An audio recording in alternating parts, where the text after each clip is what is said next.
ይህንን ማር ብዙዎቻችሁ ተጠቅማችሁታል ብዬ አስባለሁ። በዚህ ሰዓት ላይ አንድ ጥብቅ የተባለ መረጃ ተሰምቶኛል። ይህ ከኋላ የምትመለከቱትም ኬሪ የጫካ ማር ሲሆን በዚህ ጉዳይ ላይ እጅ የደረሰውን መረጃ ልንገራችሁ። የኬሪ የጫካ ማር ተጠቃሚዎች በሙሉ እንኳን ደስ ያላችሁ። የኢትዮጵያ ምግብና መድኃኒት ባለስልጣንም ከዚህ ቀደም በወጣው መግለጫ መሰረት መስፈርቶችን አላሟላም በሚልም ይህንን ምርት ህብረተሰቡ እንዳይጠቀም ጥያቄ አቅርቦ እንደነበር ይታወቃል።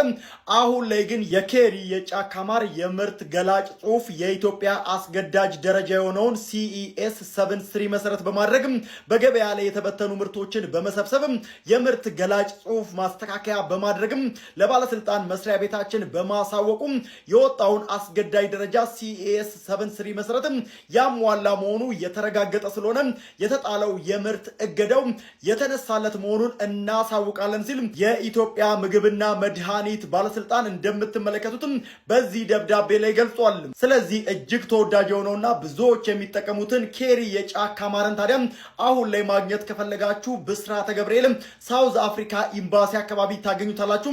ለተጨማሪ መረጃም እዚሽ ጋር በማስቀምጠው ስልክ ቁጥር በቀጥታ በመደወል ይህንን ተወዳጅ ማር ማግኘት ትችላላችሁ።